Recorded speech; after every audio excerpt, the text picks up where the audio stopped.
Ako si Paul. Tamad ako pero may desisyon ako. Kaya tara, samahan niyo ako.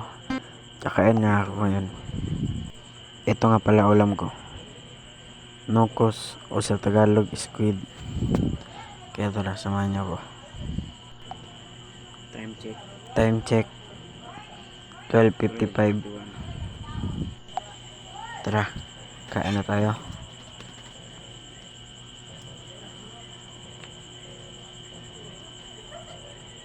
Midnight snack nga pala yan. Kasi nagugutom ako. Palanggana pa yung plato ko. Halata talagang tamad kasi hindi marunong kumuha ng plato. Pero laban lang. May sarili tayong desisyon sa buhay. Tulad nga ng sabi ni Joseph Sabilio, focus your goal into achieve your dreams. And focus your journey into success your journey. And laban lang. Huwag unsa ang gatag sa Ginoo nga pagsulay. Laban na gyapon ta. Padayon sa atong gitahak nga dalan hantod sa kanturan.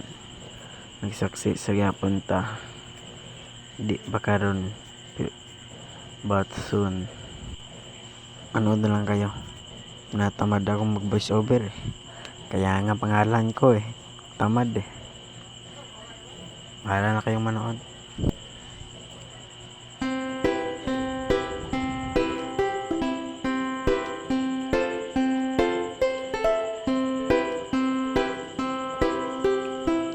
Patapos na akong kumain diyan. Sobrang busog ko na pero pinipilit ko pa.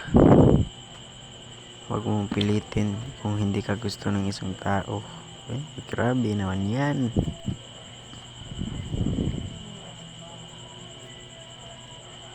Grabe, ang tahimik na ng bahay niyan. Pero kain lang ako ng kain eh. Wala kasi kung magawa sa bahay, kain, tulog lang eh.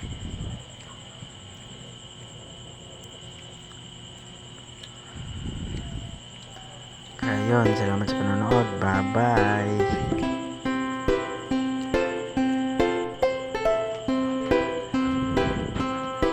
Hindi, joke lang. Pero kahit anong pagsubok ang binibigay ng Panginoon sa akin, laban lang ako ng laban.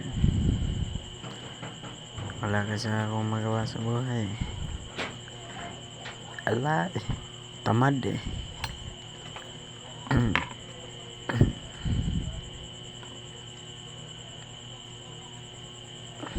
De, nagtatrabaho kasi ako sa sa convenience store, tapos suspended ako. November pa ako pinapabalik, kaya naisipan ko, wala kasi akong magawa, naisipan ko na mag vlog. Kaya ako malay ko mag boom ang aking pagbabloging, edi itutuloy ko na to. Hindi natin alam ng panahon kung isa-success ba tayo ni Lord, pero laban lang. Walang sinusukuan ng Panginoon, basta magsumikap ka lang sa tinatahak mo na daan.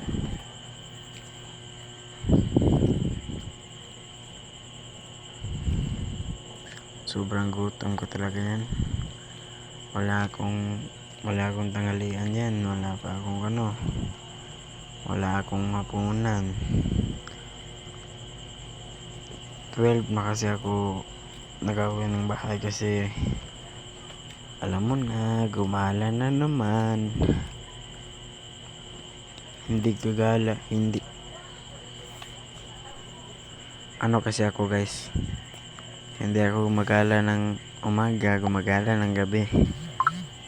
Ganyan ako kabatak. Piu-piu ka sa akin. Yan, malapit na ako matapos niyan. Ayan. Basta manood na lang kayo. Nakakatamad mag voice over eh. Oh, tingnan nyo, ubos ko. Ubos ko yan, guys. Basta pag sinabi kong gutom ako, gutom talaga.